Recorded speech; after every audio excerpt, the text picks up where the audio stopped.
my talk. Please come in. Please come and join us. So today the talk will be on the topic well-being, an overview of the holistic health model.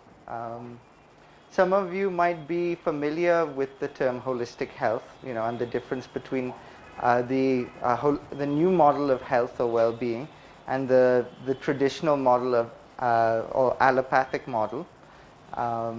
So today we're going to mainly cover the holistic model. I will refer to in comparison to the allopathic model, but we're going to be touching on a lot of different subjects. This presentation is quite long. There are 44 different slides. So hopefully, hello. Please come and sit. So hopefully I'll be able to cover and touch upon anything.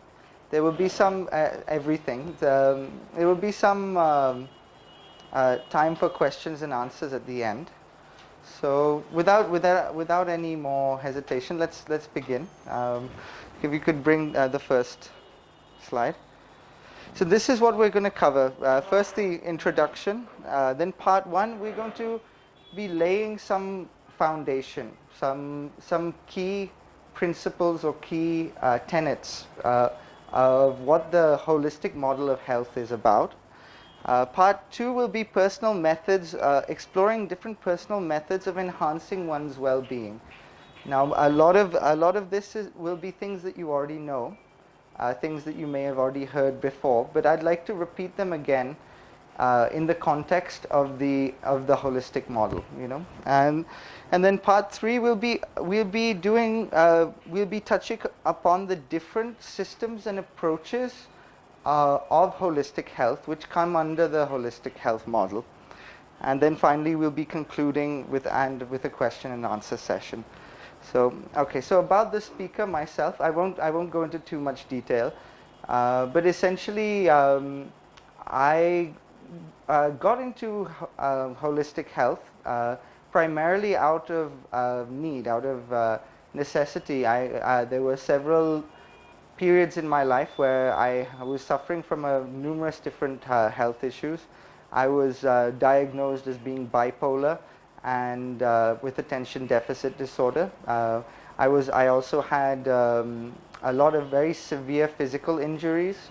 I also, as a result of trying to manage my mental health and my physical health, I also got into various different addictions with substances. And I managed to heal myself completely mentally, physically, and spiritually by using various techniques and approaches through the medical model. I was by doctors, I was told that I would never be able to walk again. And I was also told that I would be dependent on psychiatric drugs for the rest of my life. I managed to cure myself of two medically incurable illnesses within a 3-month period just by doing certain practices which come under the umbrella of holistic health. So that's been my journey. I've had to go through quite a lot. I've suffered quite a lot at times, but I managed to get through. And now now through my center that I've created, I'm in a position to help and heal other people, and provide that service and give back to others, So that's me, So part one, laying the foundation. So first of all, I'd like to this will be slightly interactive. So I'd like to ask you, what is health? What do you? As per the WHO, also mental, spiritual, and physical well-being is the health.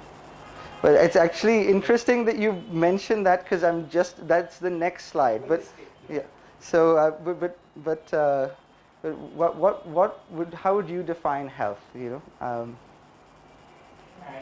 not understand. Okay, yeah, that's okay.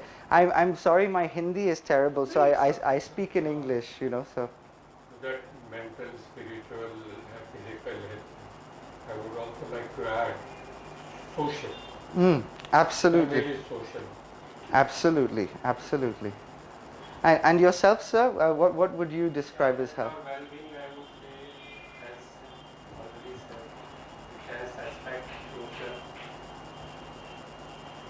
physical, then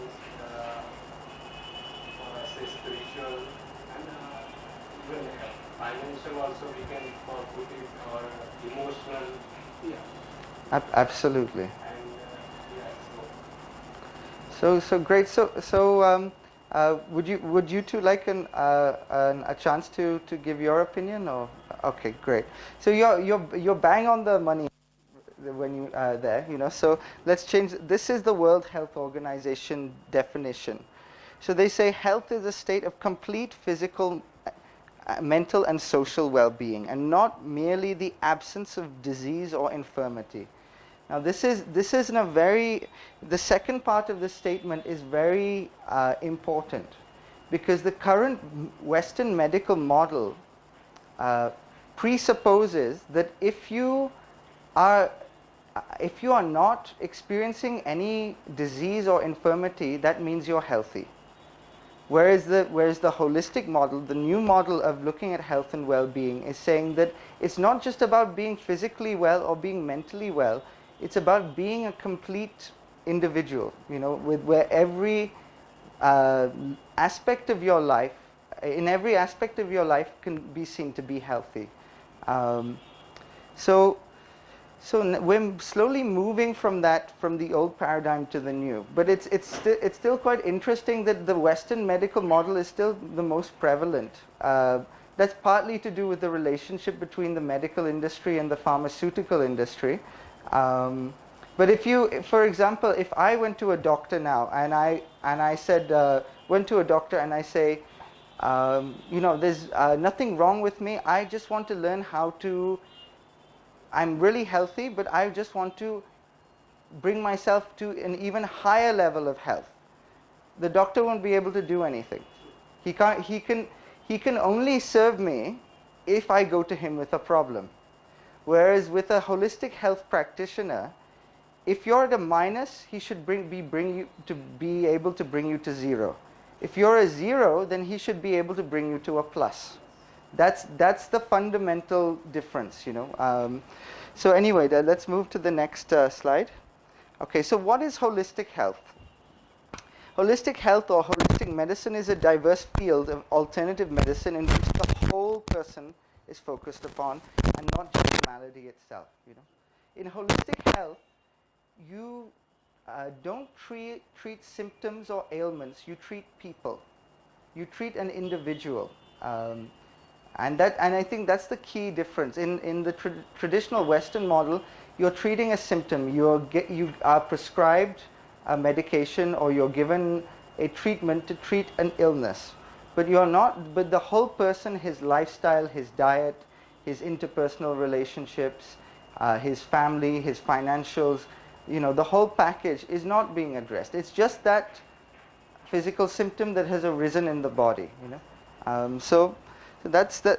So are you healthy? This is just a question that you don't have to answer me, you know. But this is just a question that we should ask ourselves, you know. Is every aspect of our lives in harmony, you know? And there's obviously with all of us, there's certain aspects of our lives which might be more harmonious than others, and we all might have areas in our lives which can be improved upon. But is there a fundamental harmony that governs or kind of encompasses all our life? And that's something that all of us as individuals have to look at, you know. Next slide. So these are the 8 dimensions of well-being. So as you can see, you've got intellectual, physical, social, spiritual, environmental, financial, occupational, and psychological. So these areas, essentially, when every area of our life is going well, then we can say that we are living a balanced, healthy, harmonious, and integrated life. When one of these areas of our lives, when the needs of one of these areas of our lives are not being fulfilled, then it's generally indicating that somewhere there's a slight imbalance, you know, which maybe need to be addressed. If, say, all of these are in sync, but say if we're physically fit, socially we have a lot of loved ones around us, we're spiritually connected, we have a spiritual practice, we are environmentally conscious, and we live in an environment that supports and nurtures us. We're financially well off. We're occupationally fulfilled. We're doing something that we love, that we enjoy. Um, we're psychologically balanced. We're not mentally imbalanced. We're intellectually and creatively stimulated by what we do. And then once again, we come back to being physically healthy and fit. If if all of those were working well, and then suddenly our job starts going badly, or it's no longer as inspiring, or we're no longer enjoyable, do you think it'll affect the other areas? All are interconnected. All are interconnected. So for a holistic model has to view every aspect of an individual's life as affecting each other aspect. There is no separation. There cannot be any compartmentalization. We're very good at compartmentalizing. We have one mental box for work, and one for play, and one for family, and one for wife or social life. But we slowly have to get into the habit of understanding that all of these boxes are interconnected, that every aspect will have an effect on the other aspect, and that we cannot look at our lives and the various aspects of our lives in terms of separation. Instead, we need to view it as a unified whole. Next slide. Personal responsibility and well-being. Now this is huge. I've noticed that there is a tendency, and it's a very human tendency, and it's not limited to any one gender, religion, caste, color, creed, nationality. We as human beings, when we are placed in front of an authority figure, we tend to give our responsibility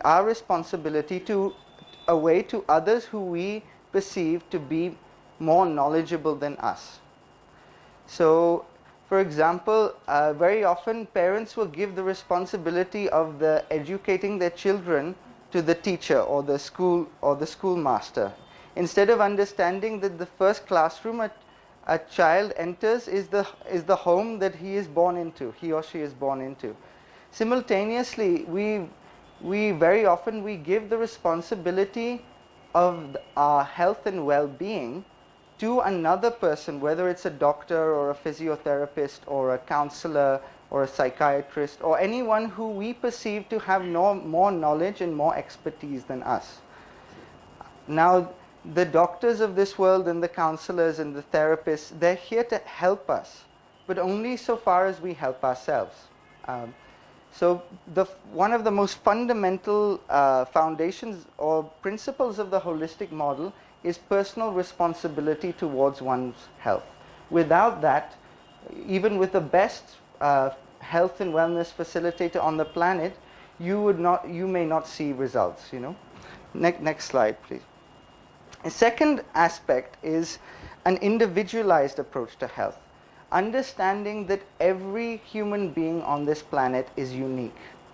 There is not two human beings where the same approach will work in exactly the same way and get exactly the same result.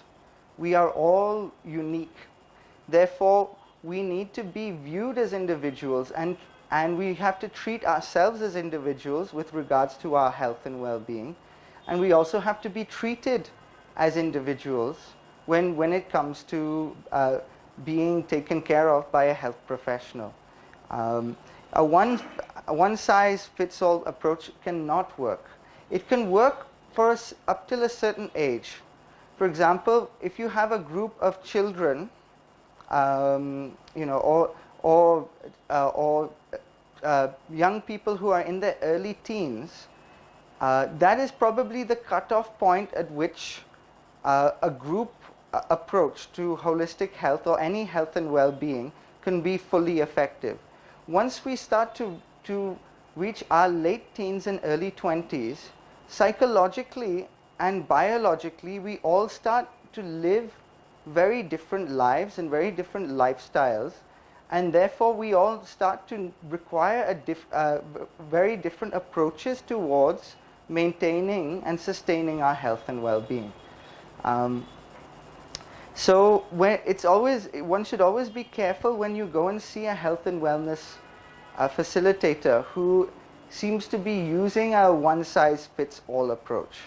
The best health and wellness facilitators will take the time to get to know you personally, get to know you and understand your needs, and based on your individual needs and requirements, will give you the advice and the direction and the help that you need. Next one, part 2, personal methods of enhancing well-being. Now, as I said, most of this stuff, all of us already know. The only reason I'm repeating it is because I want to place it in context of the holistic model. Because most of us think of holistic health or well-being as going to see a professional or going to attend a class or a workshop such as this. A lot of people don't understand that it's actually about how we choose to live our lives. It's about our lifestyle. So that's why the talk is an introduction to holistic lifestyle and the holistic health model, because we are trying to share and get people aware of the fact that one can live a lifestyle which in itself will sustain us, which will heal us, so that if we do need to see a health and wellness professional, it will be once in a while as opposed to once a week or once every couple of weeks. So first thing is what you're doing right now, listening. And it's amazing, it's absolutely amazing thing to be in the company and presence of someone who listens. And it's also a very powerful and transformative thing to learn how to listen and listen well. It's the foundation of actually many spiritual paths. And it's one of the foundations of many paths of wisdom traditions. They understand the power in an individual's capacity to be silent, still, and listen, as opposed to constantly need to push or promote their ideology and worldview. So that's the first thing. Wise judgment and discretion. So now we're looking at this is looking at an aspect of human behavior. In India, we have this concept known as viveka, or which is discretion, or you could say discrimination. When we mean discrimination, though, we don't mean discrimination of caste or creed. We mean that it's the capacity to observe a situation, see it for what it is without judgment, and then take a decision, deciding what would be perhaps the more healthy choice, or the more balanced choice, and what would perhaps not be. A lot of the times, especially my generation and people even younger than me, we are very impulsive. We lack the experience, perhaps, and the wisdom that perhaps the older generation has. We don't take that. We see something and we impulsively go for it. Less patience, less capacity to listen as well. We see something and we immediately just go for it, instead of taking a moment to actually think, will this evolve me, or will this not evolve me? If it will not evolve me, is there any benefit to doing this? If it will evolve me, are there any drawbacks from doing this? And then making a balanced and informed decision. So that's the second one. Now, nutrition and hydration. If you read, there are plenty of books everywhere. There are plenty of blog articles. In fact, I think the most argued about topic on on global health forums is, okay, what is the best thing to eat? What is the best thing to put into my body?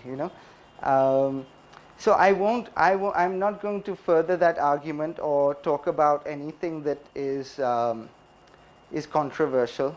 Most of us know or have a general idea of the kind of foods that when we eat make us feel healthy and make us feel good. Um, and most of us know the kind of foods that after we eat we don't feel so good. Now the biggest question that when someone asks me, when comes up to me and says, "Oh, should I have this or should I not have this? Should I have rice after in the evening, or should I have fruits in the morning, or should I?" My biggest question is, how does it make you feel? And that's because we are constantly bombarded with information about how apples contain this vitamin and this nutrient, and oranges contain this, and brown rice contains this, which is good for your, good for your fiber and your glycemic index, and this contains this.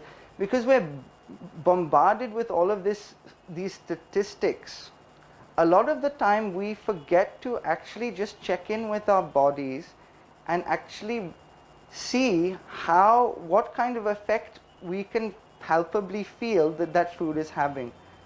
Um, and there's another principle with this is, if someone offers you food, or if you're in a social environment where there's a buffet or something and there's food there, and you see some food that makes you feel uncomfortable or that you don't like the smell of or the look of or whatever, don't eat it.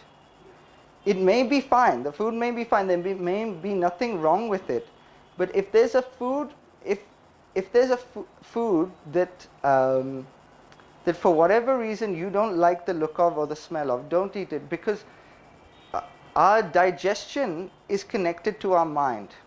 When we see food that we really like, our mind sends a trigger to our mouth, which starts activating the saliva, and also sends a trigger to our stomach, which starts kicking in the digestive process. However, if we if we have someone put on our plate something that we don't like the look of, then the mind sends a trigger to the saliva glands and to the stomach, which causes it to be digested incorrectly, which then will actually cause problems later on. So it's actually very simple. Anytime you have anything, or you're just about to have anything, just ask yourself, just show viveka, discrimination, and just ask yourself, okay, how do I feel about this? How do I feel about this? Does this food when I look at this food, does it make me feel good or not? And then make that decision, Next, exercise. Now, once again, exercise, there are so many myths. This is partly a myth debunking session as well I'd want to go through. There's so many myths around exercise, there's so much information there, that just like with nutrition and hydration, can you go back 1 second? Once again, with hydration, there is no set rule for the amount of water you need to consume in a day. Some people say 8 glasses, some people say 2 liters, some people say 4 liters. Once again, it's about using common sense. How do I feel? Do I feel hydrated? Do I feel like I could do with some water? Once again, the holistic model is all about the individual. It's all about how I as an individual feel, how my body feels, how my mind feels. There is no one size fits all. There is no hard and fast rule. Some people, some body types can survive longer on less water and less food. Some body types can survive longer, need more food, and they need more water.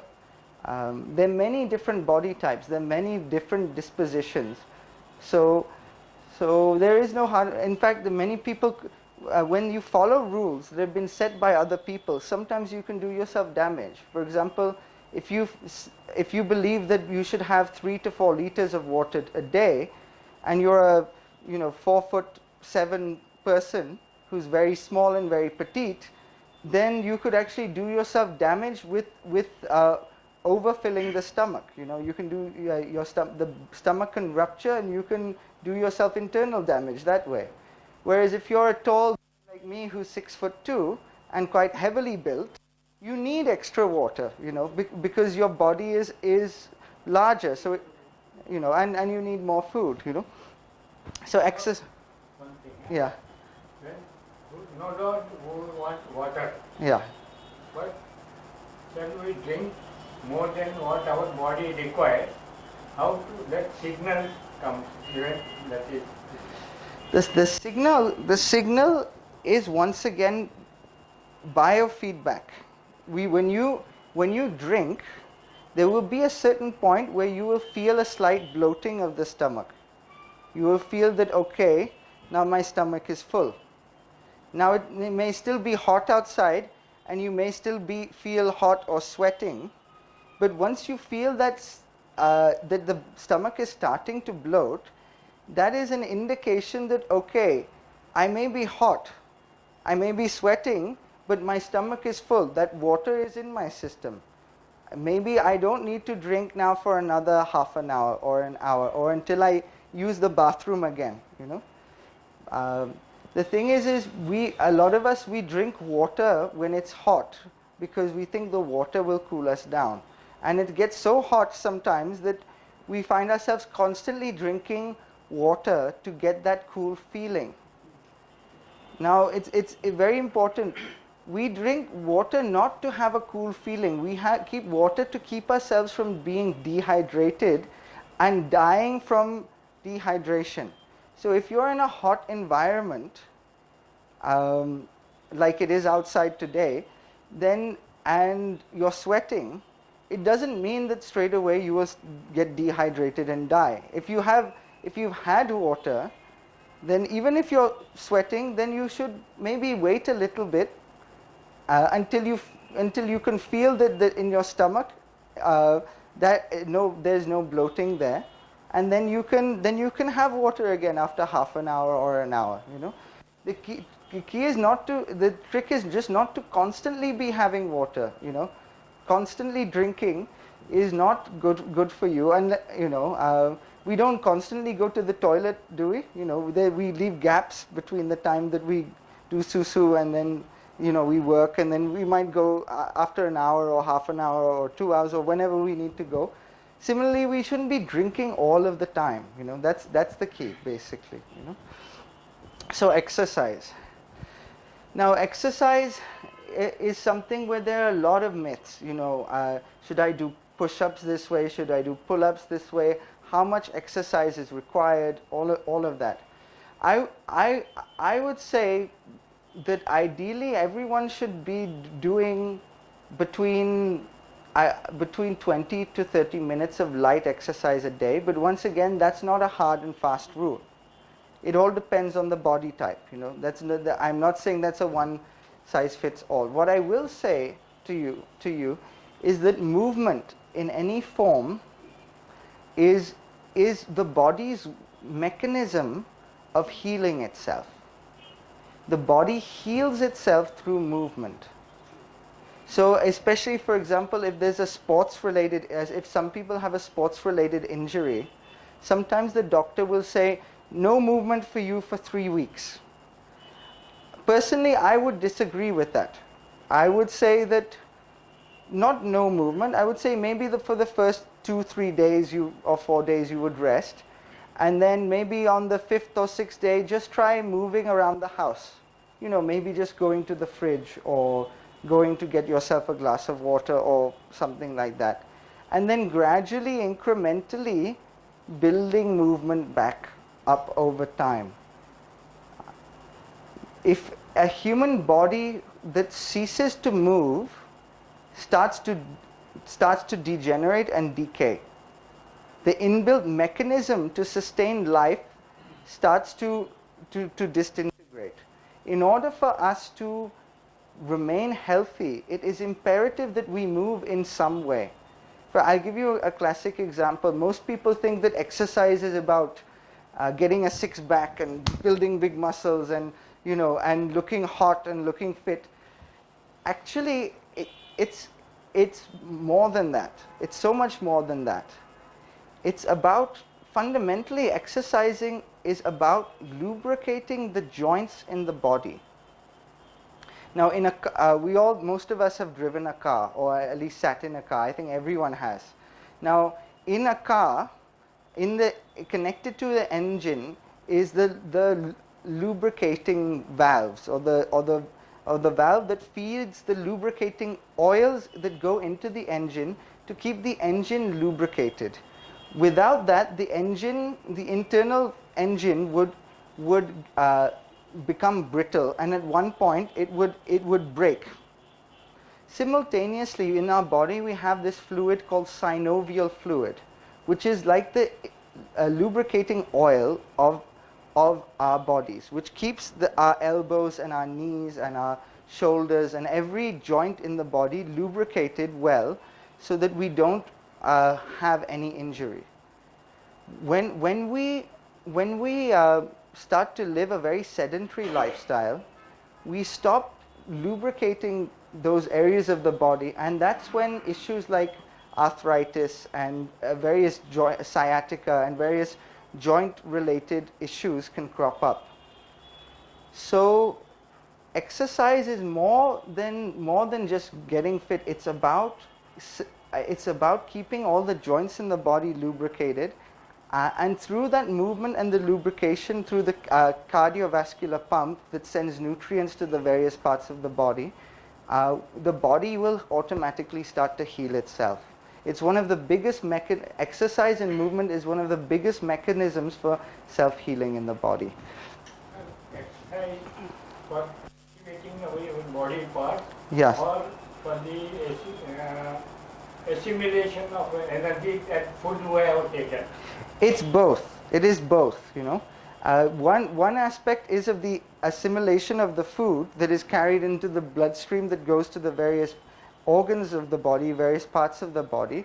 And it's also, this is a wonderful thing about the body, it's also about the lubrication of all the joints, from the fingers to the elbows to the wrist to every joint that exists in the body. In fact, now they've come up with different light movement programs that you can do, where you learn how to move every single joint in your body for 3 repetitions. So you'd start with the neck down, you go micro exercise, and or you do the shoulder movement, and this is just to keep the joints in the body lubricated. This is not to develop stamina, this is not to develop muscle, it's not so you can run a marathon. That comes later. In order for you to build muscle or run a marathon, first you have to have every joint in your body pain-free. You shouldn't have any tightness. You shouldn't have your frozen shoulder or a tennis elbow.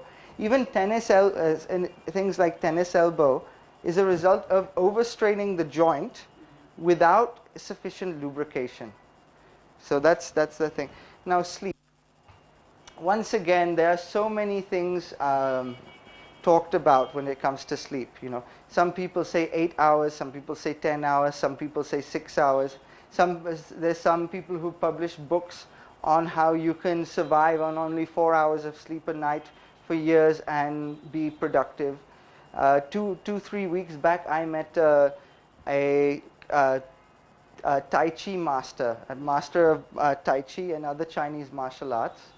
And he'd been practicing for 4 years, and he'd been able to develop bring his energy on to such a high level that he would be able to go for sometimes 2 or 3 weeks on only 4 hours of sleep. And he said, look, I'm absolutely fine. I've been able to gather so much energy, and I've done so much of my sadhana that I actually don't need that much sleep. And I looked at him and I could see no health problems, nothing. He was fit as a fiddle. He was in his close to his 70s, and he looked like he was in his 50s.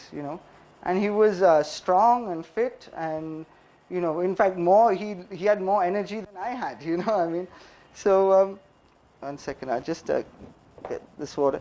So there is no hard and fast rule. They say that the ideal is between 6 to 8.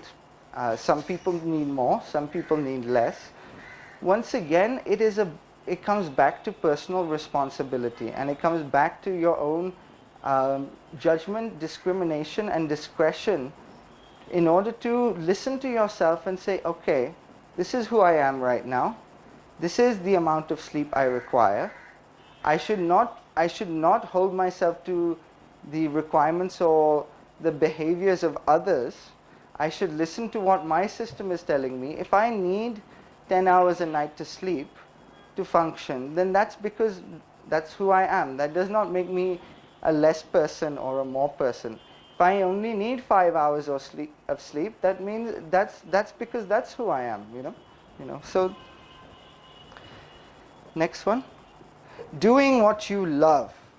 This is incredibly important, incredibly important, and I think this is one aspect that globally people misunderstand.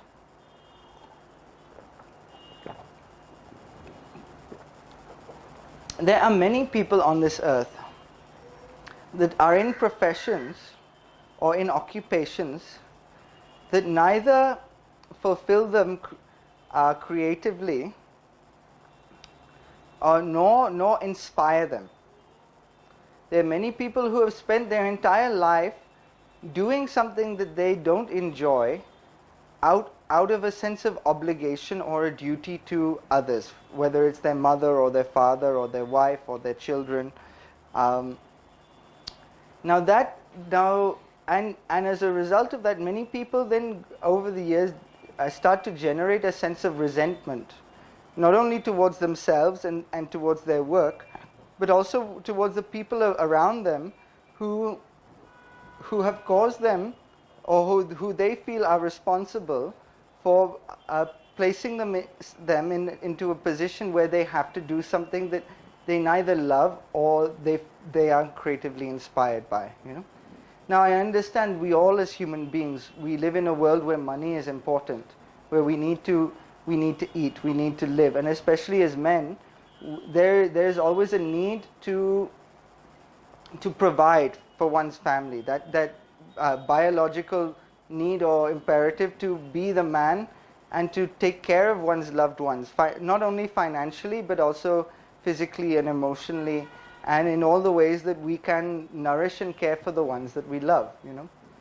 But that should never come at the expense of our own heart's desire, because when we suffocate our own heart's desire and suffocate that desire to do things that are fulfilling to us, then we also start to inbreed in ill health. The mind and the body and the soul and every other aspect of human living, it's all interconnected. You might have someone who's brilliantly physically fit, mentally sharp, socially surrounded by loved ones, creative, passionate, but if you give that person a job that neither inspires them nor gives them any scope for creativity, then eventually you'll see all of the other areas of their life begin to suffer. That is why in corporates they say the opposite. Love what you do. Because they cannot give everybody work, all work related to creativity. Absolutely. So if you find yourself in a situation where you are doing a profession that you don't love, that it's hard for you to get up every day and come to work, then there's only 3 things that you can actually do. One is to find some way of loving that thing that you do. Find some joy in what you're doing. So that's the first thing. The second thing is to change your path. Decide, okay, I'm going to stop this job or stop this path, I'm going to find another path. I'm now going to try and follow my joy or follow my bliss, you know. Or the third thing is that you accept that you don't like where you are, but you're too afraid to leave, or you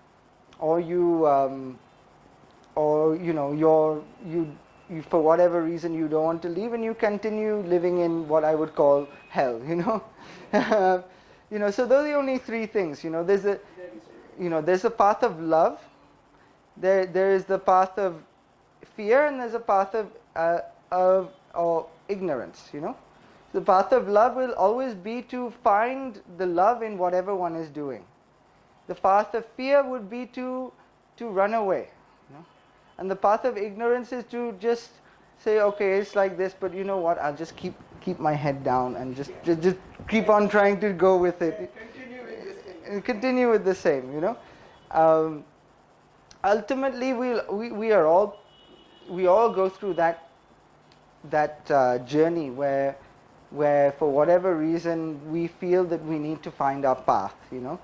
And once we find our path, then things become a lot easier, you know. Then you can always find some creative idea where you can love your work and do. Absolutely, absolutely.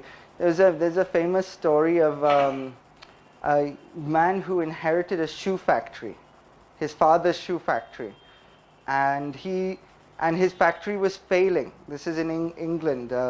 Factory was failing because they used to make those very old-fashioned patent leather gentleman's boots, and those had gone out of fashion, and they were very expensive because they were all handmade boots. So, and he didn't even want to inherit his father's factory. He was not remotely interested in manufacturing shoes, you know. But he felt an obligation to his father to turn his father's company around, you know. His father had passed on, but instead of closing, he felt that no, I need to do this, you know. And then one day he met someone who gave him the idea of, instead of making boots, old gentlemen's boots, why don't I make ladies' high-heeled shoes, the fashionable shoes?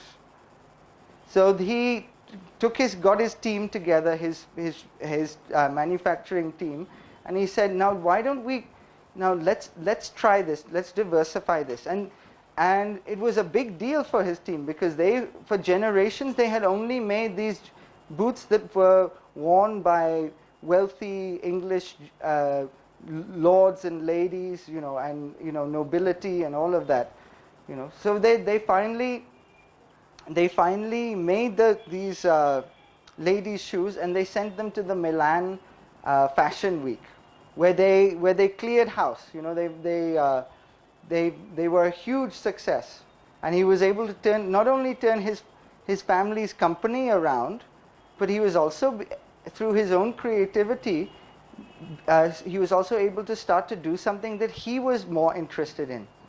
So it's not always about changing lines completely. It's sometimes just about finding a different way of approaching, you know. So anyway, doing what you're learning and creating. We don't stop learning until the last breath exits this body. We do not stop learning. And it's incredibly nourishing to all of us as individuals to constantly be in a state of learning. Learning in itself, just sitting in a format where we're learning something new, promotes well-being, and so does the act of creativity.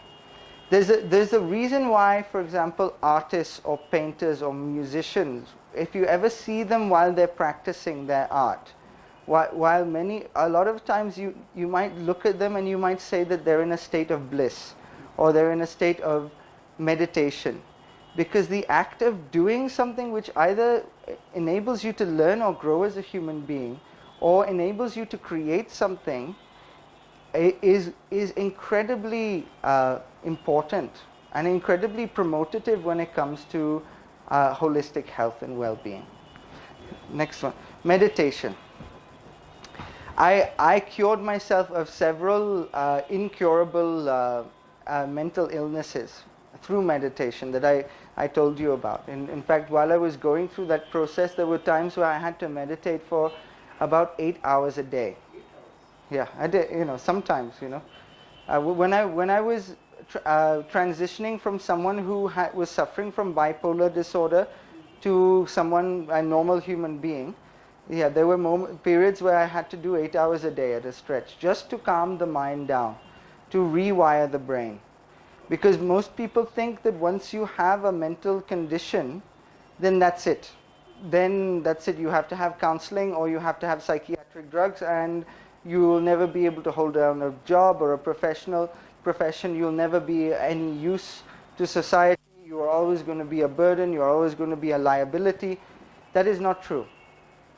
It takes hard work and dedication, but in neuroscience there is a term called neuroplasticity, which a term which basically means that the neurons, the neural connections in the brain are constantly changing and evolving based on the external stimuli that they are receiving. The brain is not fixed. The brain can be changed. The brain can completely be rewired. So mental illness does not have to be a stigma in India the way it sometimes is. Instead, we should see mental illness as an opportunity to support that person so that they can then evolve and overcome their challenges and get into the next stage of evolution. So I'm not finished with meditation. One second, bring it back. So meditation is many things. Yes, meditation is a path to, or a means to attain spiritual enlightenment. But when we are just talking about simple health and well-being, meditation is a means of deconditioning the conscious and unconscious mind so that we can live in a state of more clarity and presence. And I think that it's one of the most powerful transformative tools that exists on this planet to bring about individual transformation and social transformation. So including the practice of meditation on a daily basis is something that I would thoroughly recommend. Yoga and pranayam. Now I've kept yoga and pranayam as separate from exercise, even though in the West everyone seems to think that that yoga is exercise. Yes, there's an exercise aspect to it, of course, but yoga is a lot, as I'm sure you all know, is a lot deeper than that. Yoga in essence is not curative; it is preventative.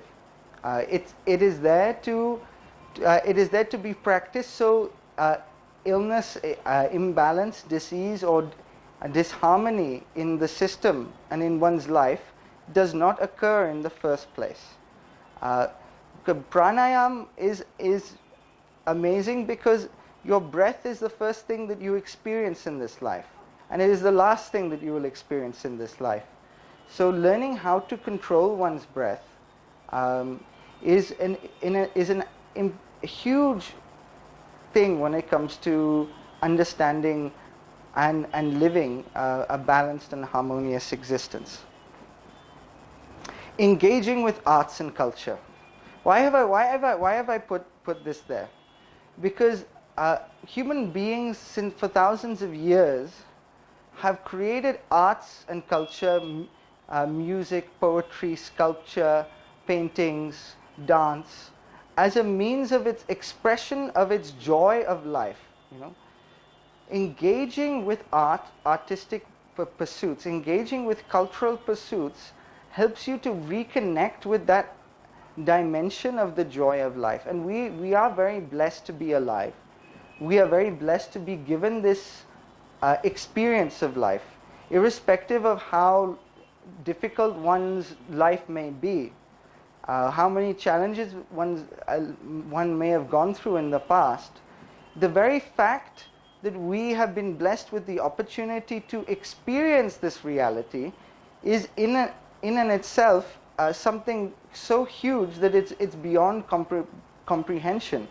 And arts and culture has been for thousands of years our way of channeling that understanding, channeling that joy for life into something that will outlive us. The works of Shakespeare or Patanjali or Tagore or Michelangelo, for example, when you look up at that Sistine Chapel and see the work that he's done, you are just smacked with awe. Or even if you've gone to some of the old mosques and seen the ceilings of the mosques, or the Taj Mahal, for example, or if you've gone to see any great piece of historic and artistic, any great monument or relic, you will be awestruck at the magnificence of it. And it all came through hearts and minds that understood this, that understood how important engaging with artistic and cultural pursuits are for promoting well-being. That's why at my center, we're a center for health and wellness and arts and culture, because I know that not all people would be comfortable with conducting a workshop or taking part in a workshop related to health and well-being, but they may have areas in which they need to improve. But if I ask that same person, hey, would you like to come to a live Indian classical Betak? Or whether you would like to go to see a comedy show, stand-up comedy, they'll happily go because they don't feel threatened. They don't feel like they have to go into a room and talk about their problems or issues. But the thing is that person who goes to a stand-up comedy or a Indian classical Betak might receive the same healing benefit as the person who has gone to a workshop or who has gone to see a counselor on a one-to-one. So the art in itself heals. Engaging with art heals. Creating one's own art, if you have a hobby of drawing or painting or writing or singing or playing an instrument, it heals. It has that capacity to heal and transform. So that's why we're a center for health and wellness and arts and culture, and that's why it's an very important aspect towards personal transformation. Next one, please. Spending time in nature. Yeah, absolutely, sir. I would agree with you, especially because we now live in this sprawling, huge urban jungle. We live in this. We haven't kept those natures. That is why we are seeing the second home in somewhere Nashik, or Lonavala or Alibag. Mumbai, everything is gone. In Mumbai, it's all gone, but it is. It is one of the most important things. You know what? In the NASA, I'll tell you a little story. The NASA space program kept sending the astronauts up into space. And they used to come down and they looked like they'd aged somewhere between 10 or 20 years. Their eyes, their face had aged. And so the astronauts were, the scientists in the NASA Space Research Center were like puzzled. Okay, so we send these guys up and they're coming down and they're looking haggard and aged. And we've provided everything to sustain human life. So why, what's going on, So then they did some research and they said, and they discovered that human beings require the Earth's electromagnetic field to sustain life. So there is a pulse, an electromagnetic pulse that comes from the Earth. That we used to receive very freely when we were primitive men walking barefoot through the forest. That's scalar energy. That's scalar energy, yes. The Schumann resonance. I'm sure you might be. I think it's 7.38 hertz. 7.38 hertz. So now without that electromagnetic field, we start to degenerate faster on a cellular level. So basically our cells start to disintegrate and as a result we start to age faster. So when the scientists discovered this, they developed a technology which creates the same frequency and they fitted it. Now they fitted it on all their manned space flights. This was about 20 or 30 years back. They did this. Um, now in our center we have the same technology. A German chap then adapted the technology and got it manufactured in Switzerland, and now we have it at the center. So we have a machine called a PEMF machine, which stands for pulsed electromagnetic field, which does the same thing, provides you with the same frequency that the earth gives you, right, and is used for healing. But going back to the time in nature, just being in nature itself is immensely healing. Just being able to walk on a barefoot on a beach and receive that same electromagnetic frequency from the earth, or being able to walk bare feet in grass, or to swim in the sea, all of these things are tremendously healing for us, and promote health, well-being, even far more than sometimes going to see a professional therapist or a counselor could.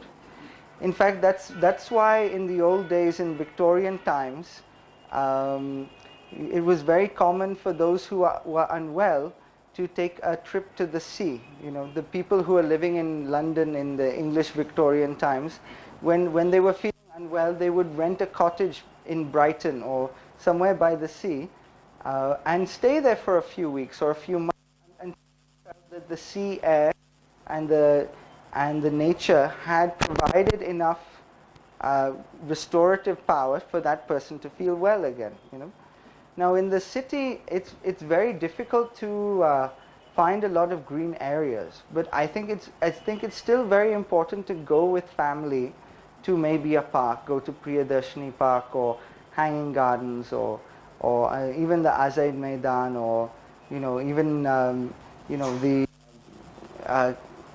what's it called, King Circle, the Five Gardens. So to go there and just spend time, just spend a few hours there on a Sunday or a Saturday, and just be in nature. So that's a very important aspect. Okay, laughter, warmth, and affection. I believe that a family that is not affectionate and loving, it does not show love in terms of hugs and laughter and warmth and smiles, is not a family at all. It might be a family by biology, but it's not a family in a true sense. One can have a family that is non-biological, but what defines a family is a group of people who share that mutual love and share that mutual affection. Now, affection such as giving someone a hug, giving hugs, is very important, because it releases certain hormones in the body, such as oxytocin, which is the human bonding hormone. It's a human familial hormone. Also, affection in itself can be healing. Now, have you ever seen a child playing on the playground, and the child falls and he injures her knee, and then he runs to the mom who's sitting on the side and he says, Mom, I've hurt my knee, and the mom says, don't worry, child. And the mom bends over and kisses where the child is hurt, whether it's the knee or the arm. What has happened there? Yes, there has been the psychological reassurance, but also the mother has also transferred part of her energy onto the child through her mouth, which will then accelerate and facilitate the healing process. So we are energetic beings. We are bioelectromagnetic beings, and I'll get onto that in a bit. But affection, receiving love and affection from our friends, from our family members, from even our co-workers, if we can, is huge when it comes to huge. I mean, just by that itself, even if you did nothing else, once again, you could drastically change someone's life for the better. Even by just giving people the love that they require in order to feel good, in order to move forward. That's why they say all our spirits require validation. Absolutely. So, and I think it's very important. I know, yeah. There is a voting. She people are nowadays people are not hungry about bread only. They are hungry about love also. Absolutely. Absolutely. You need it. I really believe that human beings require love and affection to sustain ourselves. Just as we begin to deteriorate mentally, physically, when we are removed from the earth, when we are removed from nature, so too do we start to break down mentally, physically, and emotionally when we are removed from love, from the family and friends and our children and our wife and our sisters and our brothers, everyone in our life in our lives that give life meaning. What is the point of purely chasing after money? What does money provide to us when we have no one that we love to share it with? Yeah. So it's a very important aspect. Next, play. Now, it's around the world, but also I see it a lot in India. Play is undervalued, and I think partially because in India, at least in Bombay, in the corporate world, main culprit is TV. True, but it's also to do with the corporate. The American corporate model has now been adopted in India. So the American corporate model is basically, we'll pay you well, but you'll have no life. You'll get to office by say 9:10. You'll leave the office by 8:09. By the time you commute home, it might be 10:11. You'll have just enough energy to eat some food, sit in front of the TV for half an hour, and then collapse into bed, only to wake up at 6 or 7 in the morning to repeat the same thing again. Now, they actually, scientists did some research in, I think it was, I'm not sure whether it's France or Germany, where they had two control groups. They had one control group where the employees had to come in at 10 o'clock, but they had to leave the office by 5. They had no choice but to leave the office by 5. And then they had the other group, which was basically allowed to stay in the office for as long as they wanted for their work. But the first control group was forced. They said, this is your cutoff point. You cannot stay 1 minute longer.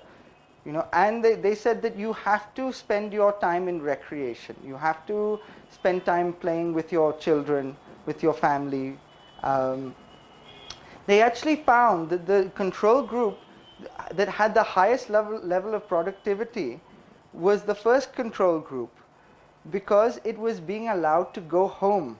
Because they were being allowed to go home earlier, and they were able to have a life outside of their work, which fulfilled them.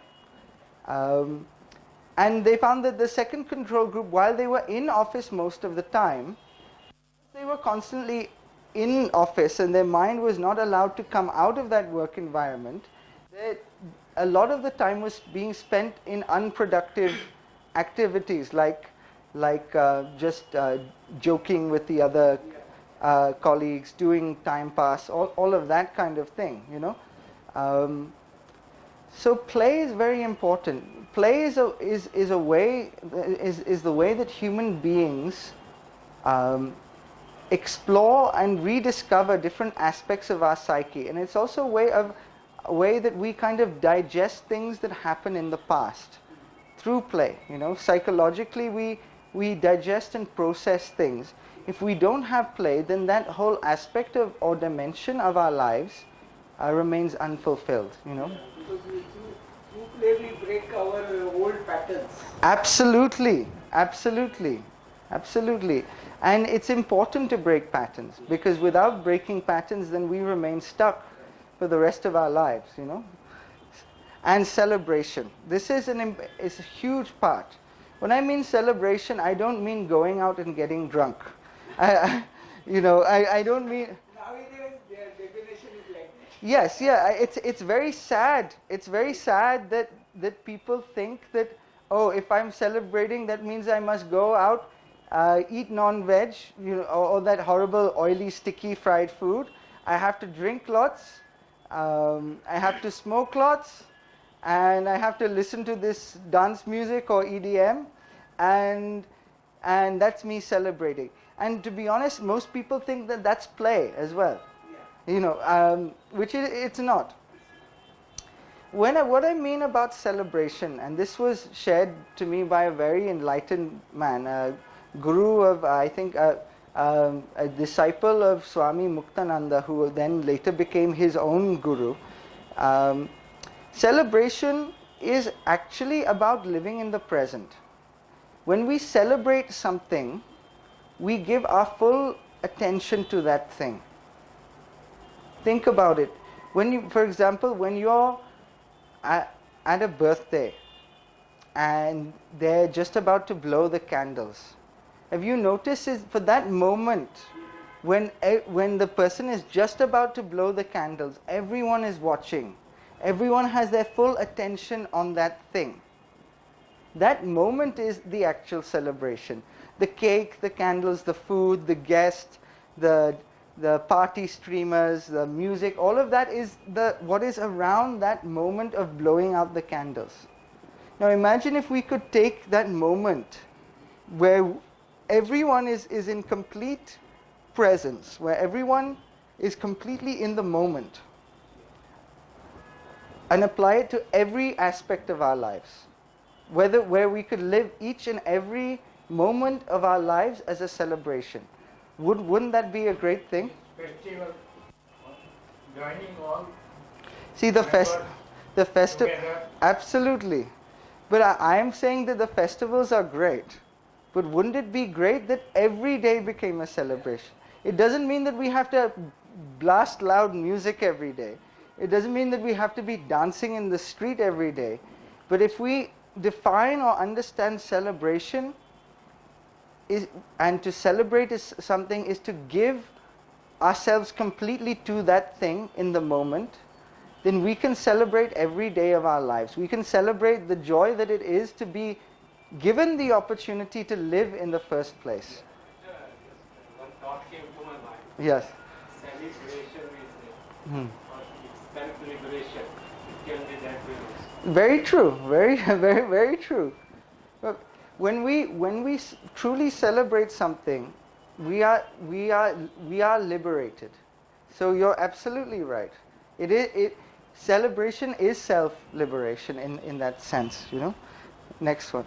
And then the final one is stillness, which is also very rare to be found in a place like Bombay, unless you make the effort to find it for yourself, Stillness is very similar to a meditative state, but it's the notion of finding a place where things can be still, where things are quieter, where we're away from the chaos and the noise and the madness of everyday life, and we return to a space which is calmer, which is clearer, which is more balanced.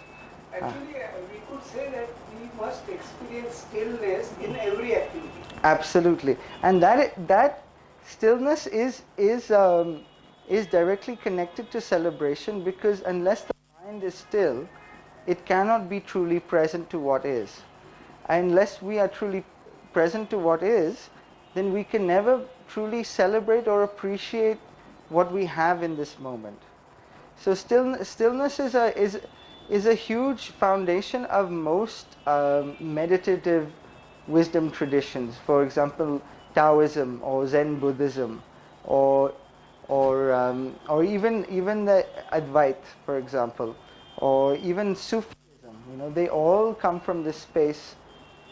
They all talk about this space of stillness, and it's very important to have moments in our day where we can be still, where we don't feel constantly rushed and pressurized and worried or about getting to the next thing. I'll give you an example. Last Friday I was hosting a dinner party, and I don't know if you've ever hosted a dinner party before. I'm sure you have. I'm sure you know that initially for the first 3 or 4 hours before the guests arrive, everyone is in a panic. Everyone is trying to make sure the place is nice and the food is come and the chairs are there, and if there's a music program, if the music program's prepared, that everything should be ready, everything should be nice. Now what tends to happen is that with all of that activity and chaos, when the guests start to arrive, then sometimes as the host, it becomes very difficult to now let go and relax, because the last 4 or 5 hours you've been running around. So I remember the party was set up, and I said, okay, now I've done everything, the preparations are there, the food is there, everything is good. So now for 10-15 minutes I'm just going to sit, I'm going to be still, I'm just going to relax, so that when my guests arrive, instead of greeting them with a frantic energy, I can greet them with a calm, still energy, and I can be a better host to them, So that's an example of how stillness plays a very important part of our lives, Tips for creating a daily practice of well-being. So I won't go too much into this, because I may have to go overtime. I hope you don't mind that, But essentially, what I would recommend is that everyone do at least one practice which works more with the body, one practice that connects more with the mind, and one practice which connects more with the subtle energy dimensions. So for example, with the body, I like to go on long walks. I also like to swim. Occasionally I lift weights at the gym, but not very often, I also love to do yoga. So those are the things that I will do to sustain myself on a physical level. Then on a mental level, I love to sit and meditate, and I love to write. Writing is primarily a psychological or a mental effort, but it also can put you in touch with the spiritual dimension. Then for the more spiritual or the more energy-based aspect, I'm a healer. So I'm a Reiki master. That's one of the things that I do. So I heal myself every night before I go to sleep with Reiki energy.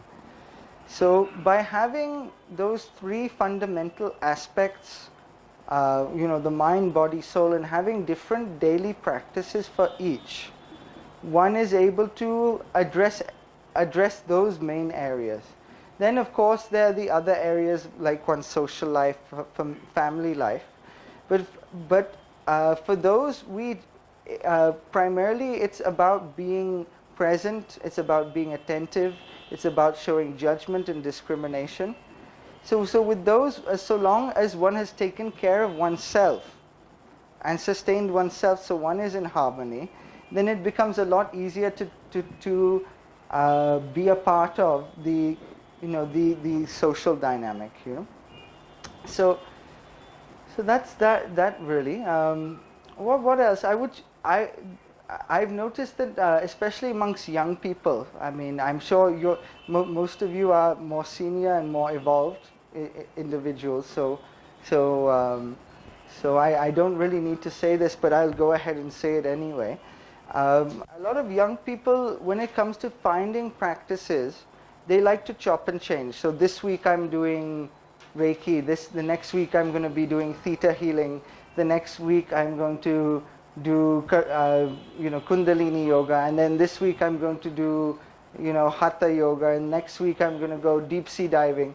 So there's no consistency. The key with creating any practice is consistency. You don't see any result unless you have that consistency. In fact, I once met a very powerful, spiritually evolved man who said that really you don't know anything until you've practiced that thing for at least a minimum of 20 years. And then the actual wisdom behind that thing that you were doing, whether it was yoga, or whether it was writing, or whether it whatever that practice was that was helping you to maintain your harmony and equilibrium, it only kind of comes after years of consistent practice. There is no knowledge without experience. There is no knowledge without experience, absolutely. So that's what I would say the main tips for creating a healthy practice of well-being. Choose one practice which addresses the mind, body, spirit, soul, and then practice it consistently for the rest of your life, or for as long as you can, When it comes to timings, that varies. Some people like to do it in the morning, some people like to do it in the evenings. I like to do some in the morning and some in the evening. So if I exercise in the morning, then I might write in the evening. Or if I write in the evening, I might exercise in the morning. Generally, I will always heal myself before I go to sleep because it's the most convenient. I'm lying on my back anyway, so I can just, if I feel, for example, I've eaten something that day has not agreed with me, then I can put my hands here and here and give myself Reiki and then fall asleep, knowing that my body, my internal balance has been restored. So I would never dictate what practice to do. Every system works, every healing modality works, and I'm going to be touching upon this on the next slide. But it's the consistent practice is the key, and it always will be. It's a universal law that if you do something consistently for a long enough time, you will get good at it to the point where that thing will start to teach you things. And that thing will then be your path to personal evolution. That thing will be your path towards enlightenment, next slide, please. Part 3, an overview of holistic health. And I know I've kind of covered that last part for some time. So we've got about 10 minutes. I was wondering if we can extend by another 15, if that's okay with you. Yeah. I'll go through the. I can continue? Okay, great. Okay. So let's continue this. So first of all, I'd like to say before I touch on mind work, that every single approach works. Every approach works. Now, whether that approach is I don't know, whether that approach is a mental approach or a more physical approach or a more spiritual approach, when it comes to returning a person back from a state of disharmony to a state of harmony, they all work. The question is not whether it is effective.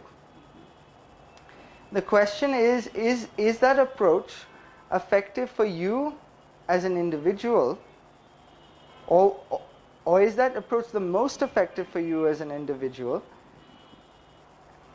And is that approach effective for the current symptoms or disharmony that you are experiencing or presenting? So, can I get a refill? Can I have a little bit more water?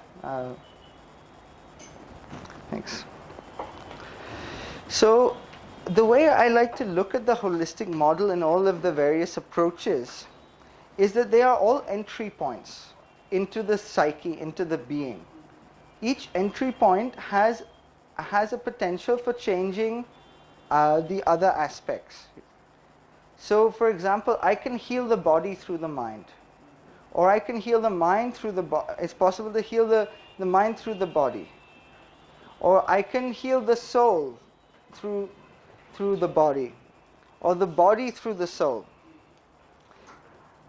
Every permutation combination is possible. The question is not whether it's possible or not whether it will work, any approach will work or not. The question is what approach is the most efficient? What approach is the most effective for that individual? So mind work, psychotherapy, hypnosis, NLP, and life coaching. So mind work is as it says, you're primarily sitting down with the person and you're trying to work through the areas of difficulty using the mind. Now, I have seen that it can be greatly effective. It can be very transformative. The only thing with this approach is it tends to be a little bit more time consuming than the other approaches. And also, and there's a second thing, Einstein said that the solution is never on the level of the problem. In order to find the solution, one has to go beyond the problem from a level and look down from a level that is higher than the problem. So in certain cases, when a person is particularly psychologically disturbed, trying to use the mind to heal the mind is not an effective thing to do. You cannot heal a broken mind through their broken mind. You then have to go either a level up or a level down.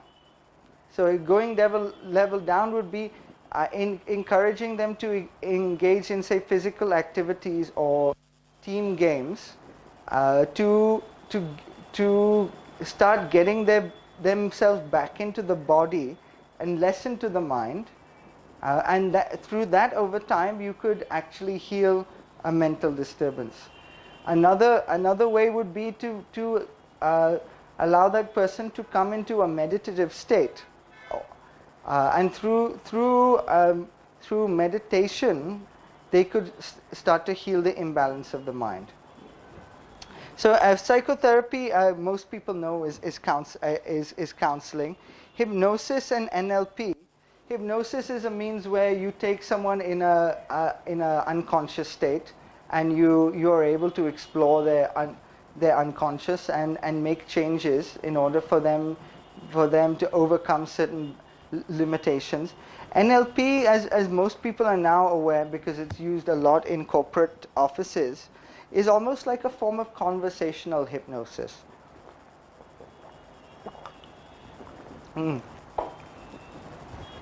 So it's basically how to communicate to people in a way which brings about the desired result through the use of framing, through the use of body language, and the use of suggestive language, which is why it's very big in business. Now NLP workshops a week-long NLP workshop can sell for anywhere between 40,000 to a lakh. It's huge. And then life coaching. Life coaching is great for everyone from young entrepreneurs to business professionals to even people exiting school and college. It's just sometimes great to have someone who can give you that kind of guidance, or who can be a sounding board for you, or a mentor to help you to move forward. Next one.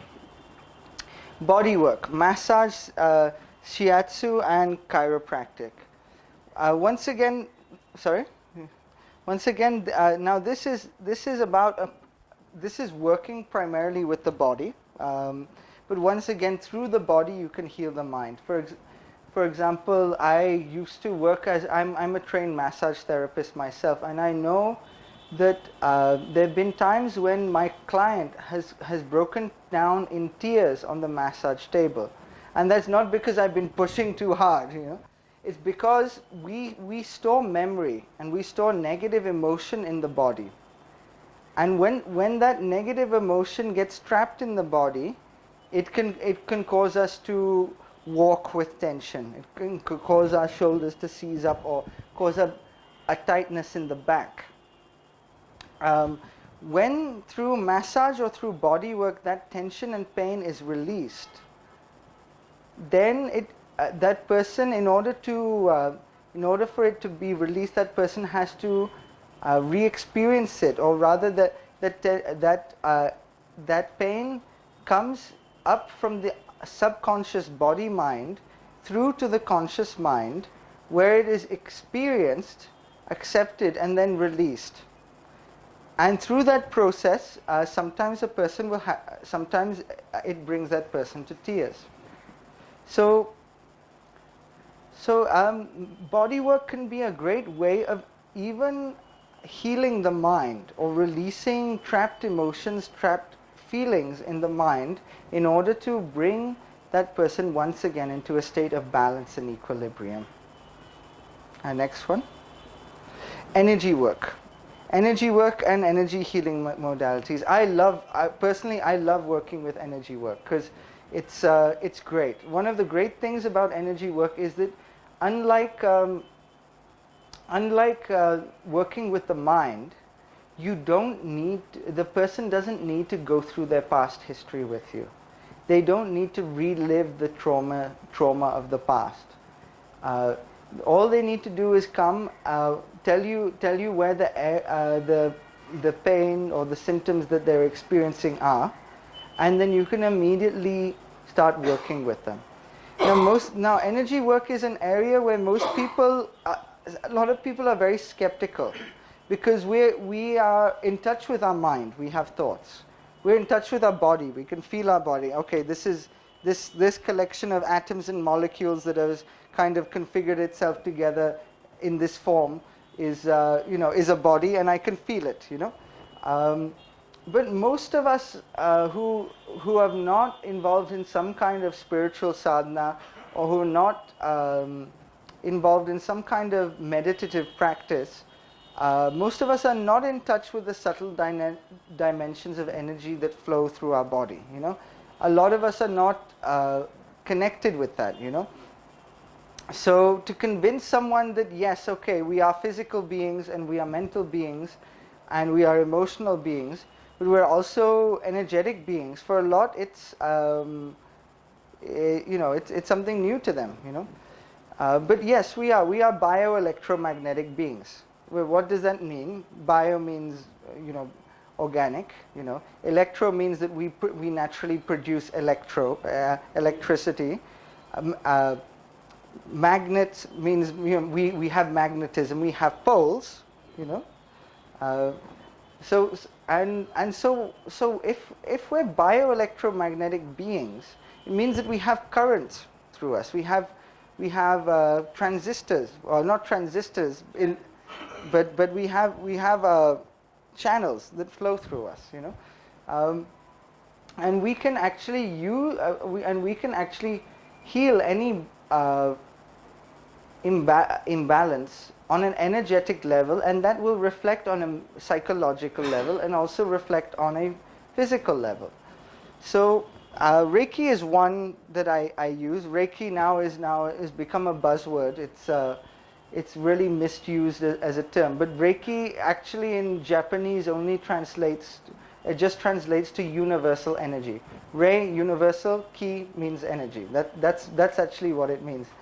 Now we have many different modalities. We have pranic healing, and we have Brahma Satya healing, and we have Theta healing, and we have, there are all of these offshoots, but they all do the same thing. It's basically it's basically tapping into an energy source, and then consciously projecting that energy into ourselves or into another human being. Yeah, please. Thank you for coming. So I know it's now exactly, according to my watch, that I think this is fast. I'm not sure, but according to my watch, it's exactly 5. If any of you need to go, I can. You're more than well. Okay, I think we're nearly done now. So move to the next one. So, celebrating your lecture. Thank you. Well, thank you. I honor you. So actually, move back. Yes, I'll just continue talking about this. So the way any energy modality works is that we and if this kind of gets into quantum physics a little bit, is that we as a human being are a collection of molecules and atoms that have a field which keeps all of those collections of molecules and atoms together. No different from this chair.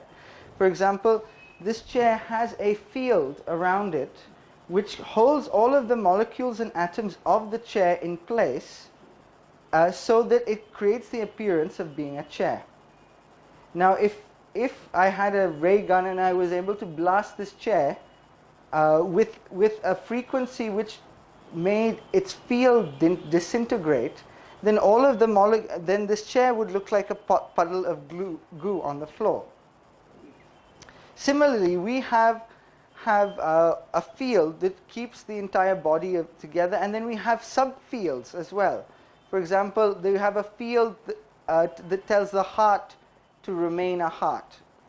So the molecules of the heart don't merge and become part of the lung. Or a field that tells the liver to be the liver.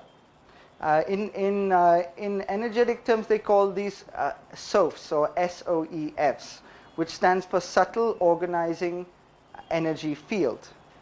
Now, what happens when a part of the body starts to malfunction? You know, when someone says they have liver problem or kidney problem, or someone says they're suffering from a sore throat, it means that that particular area of the body is no longer vibrating energetically on its optimum level. So it could be an energetic blockage that could be taking place, or that part of the body could be depleted of energy. So from an energy worker's perspective, what their role is to do is identify the areas of the body which are energetically depleted, and put energy to remove any energy blockage that might be there, and put in energy back into that specific area. So that's how energy works. Now, natural remedies: homeopathy, naturopathy, and Bach flower remedies.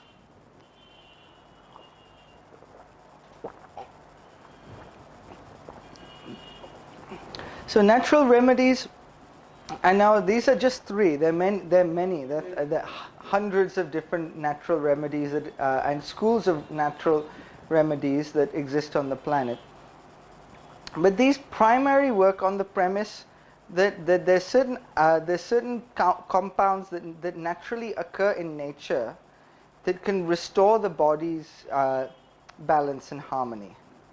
So whereas mind work is using an aspect of the psyche to restore balance, so is body work using by manipulating the body to restore balance. Energy work is about literally almost like trying to hook up someone back to the mains to heal them, Whereas this is the first point where we are saying that, okay, something outside of us that we will ingest can help to restore our balance and harmony. Now, see, the Western medical model is all about what pill can I take? What can you give me? What can I put into my system that will bring out which will bring out that harmony and will remove the symptoms, But it's in the holistic model, it's not about that. The emphasis is not about what substance I can put into my system. We may provide certain substances if they are required, but that is not the be all and end all. Now, homeopathy is great for is more efficient for things like viruses. Things which are kind of airborne, flus and bugs and things like that. Is also great for the immune system. It's great for reinforcing and strengthening the immune system. But if I were to have an injury, though, like a physical injury, I would probably want to go to depending on the severity, if it's very severe, I may need a surgeon. But if it was mildly severe, then I might want to go to someone who does body work, as opposed to someone who does homeopathy. Each modality has its specific areas where they're more effective or less effective. Naturopathy is very similar. That it's also using compounds, and also it's encouraging a certain type of a diet, diet which is rich in live foods, fresh fruits, fresh vegetables, that kind of thing. And then Bach flower remedies are very interesting because Bach flower is less about addressing a specific ailment but instead each Bach flower creates fundamentally a specific state of consciousness, or evokes a specific vibration in the body, which brings about harmony and balance. So it's very interesting how that works. Next one. Now I've thrown occult and divination here because a lot of people view it as part of the holistic model. Now, personally, I don't prescribe to. I don't do any occult practices myself. I mean, it's not something that is part of the way I have structured my own individualized holistic health practice. But because many other people do, so I've chosen to include it here. Similar to divination, I occasionally, for my own personal use, I occasionally play with a tarot deck, maybe once every couple of months or once a month or something like that. But that's for my own personal use. I don't really perceive it to for everyone. I don't think, and I don't really promote it, but I see that people do generate some kind of benefit. Maybe it's a psychological benefit, which then in turn affects the physical body and the subtle spiritual dimension. But the very fact that people who look at health from a holistic perspective, many people do indulge in this behavior, and it does seem to bring about some benefit. That's why I've chosen to include it here today. So we can move it to the next slide. Ayurveda. Now Ayurveda has been around for 5,000 years or more, and it is probably one of the greatest legacy that we have as cultural legacies that we have. It's one of the most fantastic means of healing that exists on this planet, and due to some bad press, it's still not as respected as I feel it should be today. For example, this is very true.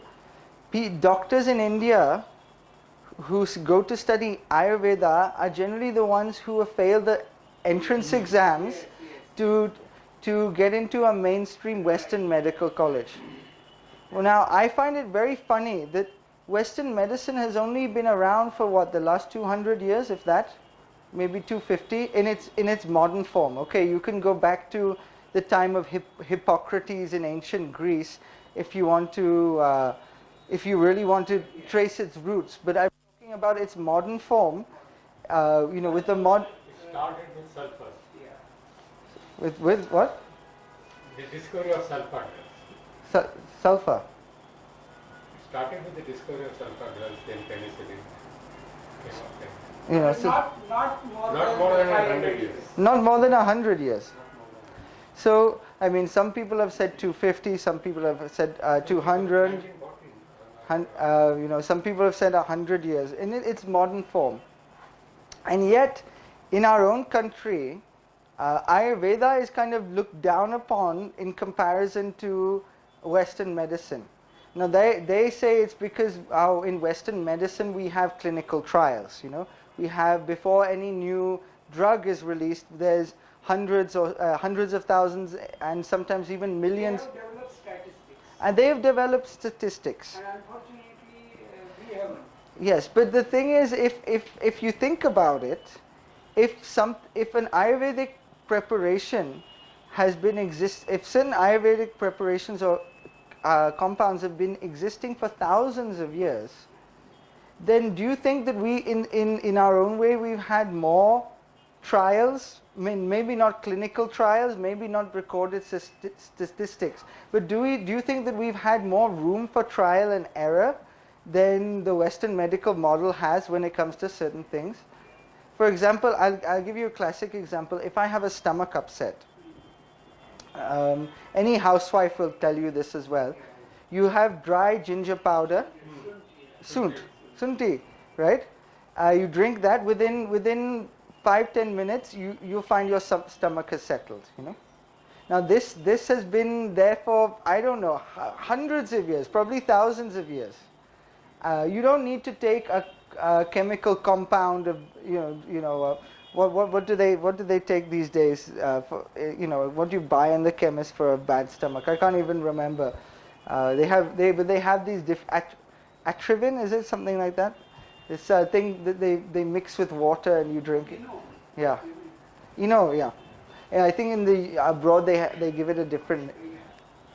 Chemical compound and surgery. Yeah. See, the approach is there is some symptom relief, whereas in Ayurveda the approach is restoring the balance, disturbed balance of the body. Exactly. In Ayurveda, there is no such thing as a painkiller. It doesn't exist. They don't have anything for managing pain.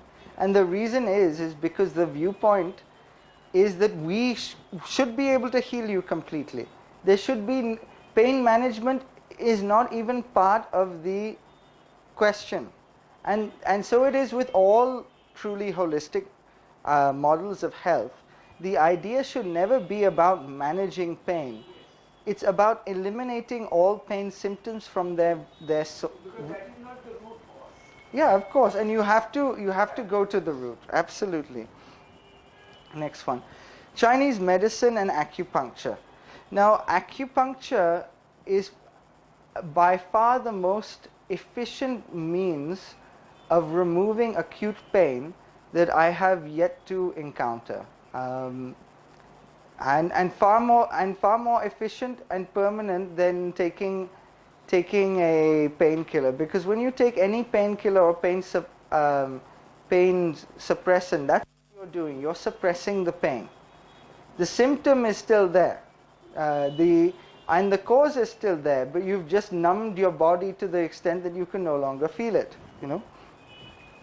Chinese medicine took the Indian Marma system of the energy channels in the body and basically expanded upon it and developed it and found a way of unblocking the blockages in the body and opening up the energy channels in the body through the use of acupuncture. So I would not say Chinese medicine is greater or Ayurveda is greater. They both have their different strengths and weaknesses. Chinese medicine, for example, is great for relieving chronic pain and acute pain conditions very fast. But Ayurveda is better at restoring balance and harmony to the internal functions of the body. The only thing that Ayurveda does it with a more gradual process. It does it, usually a course of treatment works for about 2 weeks or 15 days, and then you see that result. But that result is lasting. Right? But they both have their pluses and minuses, but they're both fantastic, and they both are really the gifts that the ancient ones have kind of left behind for us to take forward.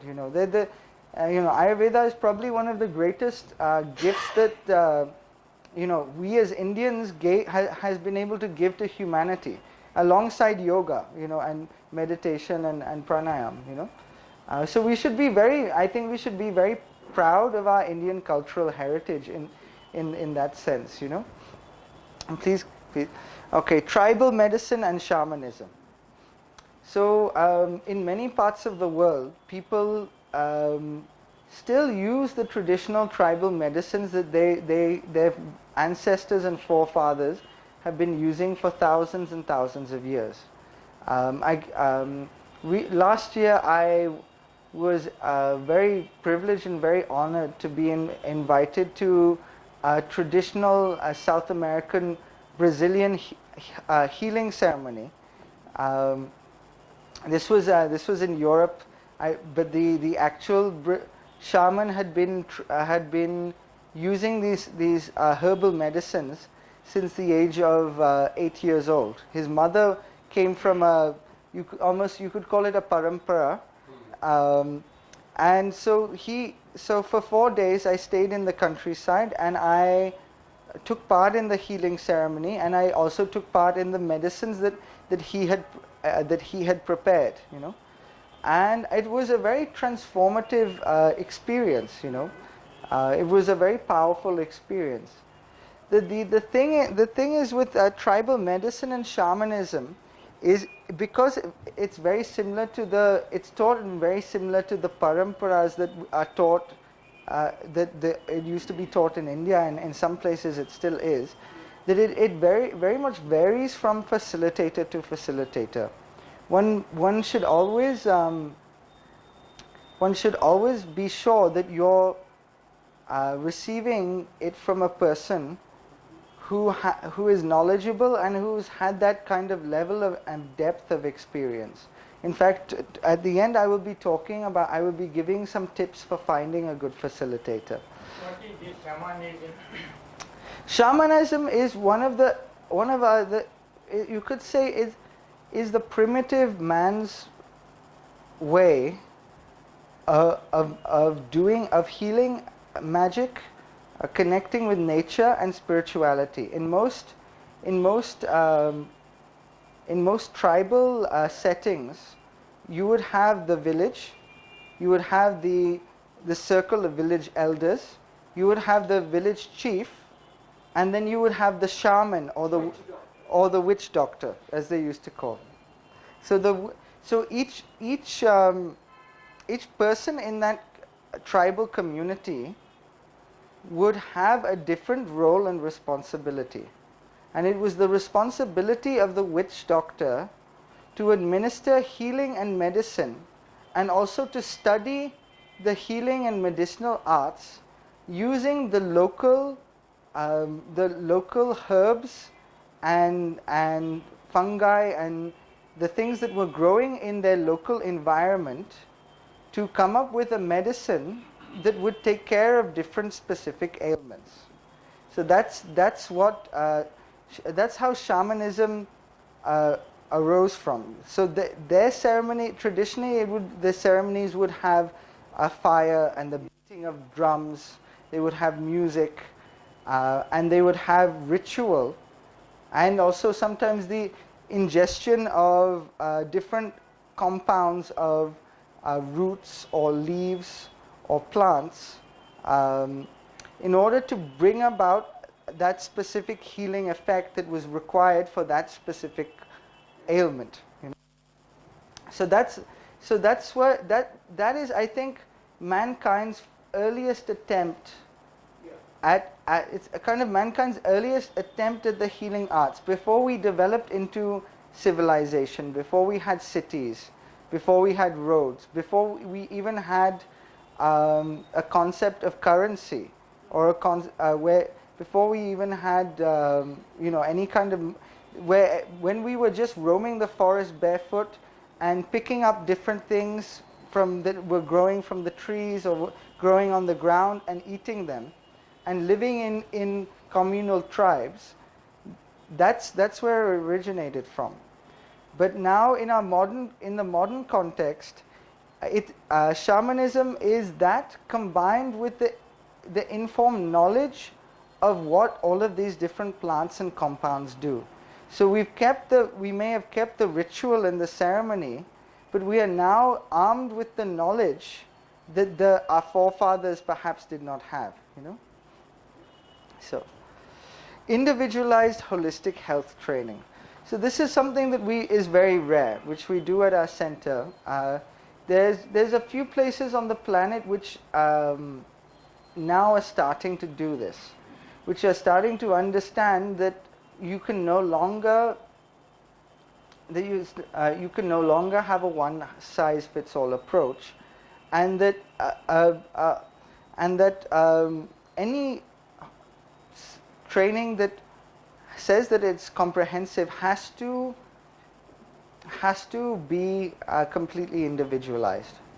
So what individualized holistic health training means, it means that you would go to a place, they would completely assess your mental, physical, emotional, spiritual well-being, and based on your specific configuration or your specific existing paradigm, they would devise a complete set of training programs, nutrition programs, diet, meditative practice, as per your individual and specific needs. Now there are very few centers that still do do this, and that incorporate a wide spectrum of different disciplines. A place where if when once you're assessed and the person who's been assessing you determines that you need a combination of, say, Ayurveda, Bach flower remedies, and physical rehabilitation work, that you will be able to receive that then and there on the spot. But see, this is the next step. This is what we're all trying to move towards. Those people who are involved in the field of holistic health, we're trying to get to the point where anyone could walk through our doors, and we can immediately assess their needs and give them a combination, whatever combination of different modalities or different approaches that they need to bring them back to a state of complete well-being. Now, for tips for finding a good facilitator. Now, since setting up my Center for Healing 2 years ago, I must have met over close to maybe 250 to 300 different facilitators in the field of health and well-being. And some of them I've resonated with, some of that I haven't. What I would say would be, first impressions always count. See how that person makes you feel when you meet him. How do they interact with you? Can you feel that they're a genuine person? Never go just purely by their credentials. I remember when I had a lady who came in for a meeting with me because she wanted to use my treatment consultation rooms to conduct therapy sessions in my space. But I didn't have a good feeling about this lady, but she carried with her a folder that was full, I mean this thick, full of all her certificates and academic qualifications and all of the, her citations and testimonials and all of that. But when we sat down to speak, I realized that this person was not actually in her specific field because she wanted to help people. She viewed it as a business. And it's fine to view it to a certain extent as a business in terms of the fact that one has to make money. But beyond a certain point, one has to understand that in this profession, unlike any other profession, your primary focus is to help and to serve the other person. Once the primary focus becomes revenue generation over serving your fellow man, then the essence of why you're doing the work is lost. So that would be one thing. Don't just go by their qualifications. Do a little bit of background check into them. Find out about other people who've received experience from them. Try and get referred to have that person referred to you by another person. That's even better. And ultimately it really then does come down to individual discrimination and personal preference. I give you an example. I know a fantastic Chinese medicine practitioner who actually his clinic is actually very close by. It's close to AC Market, just the left turning before you reach AC Market. And my family and we must have referred him more than 250 clients, because he is really that good. Anytime I get any slight pain, I won't go to a doctor. I'll go to him. He'll sort it out within 20 minutes, and then I leave. But there have been a few times when we've sent a client to him, and that person has turned around and said, I didn't like this person. Why? I'm never going to him again. I'm surprised at you for sending me to this person. Now I know that this person, who my family have known for more than 10 years now, is not bad at what they do. They're probably the best in South Bombay. But sometimes what happens is the person going to the facilitator might be unwell, or they might be going through their own problems, you know. Personal preference. Personal preference, exactly. They might be going through their own problem.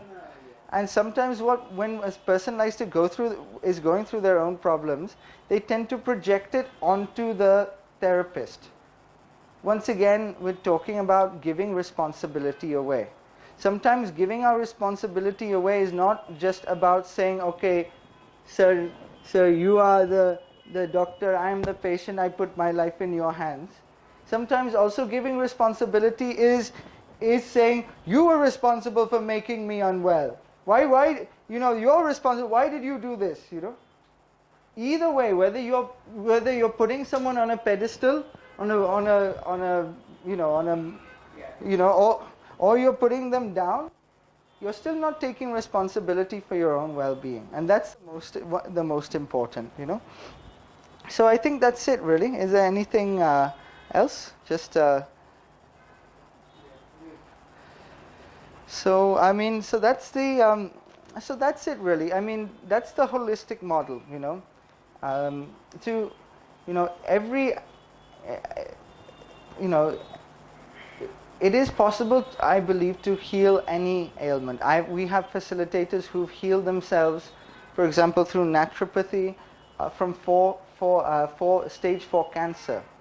In fact, we have a book launch by this person. This chap has written a book on his journey with curing himself from stage 4 cancer, and he's going to be launching his book here. His book got launched, and he got on the top 10 bestseller list on Amazon.com. So I think that's it. I've gone half an hour over time. So, but thank you for your time. I really appreciate it. So at the integral space, I'll just talk a little briefly about that. We do many things, but the fourth main things that we do is we have holistic health consultation and treatment. We have workshops and seminars. We have movement-based classes. We have dance, yoga, fitness, martial arts classes. And then we have arts and cultural events. So things like live Indian classical music, or a panel discussion by some famous speakers in the field. So that's what we do, and we're really here to serve. We're really here to help. We are sort of a business, but we're more like a social enterprise than a business. We have to generate enough revenue to meet our costs, but not to jet around the place and have a yacht in the Bahamas. So that's what we do, and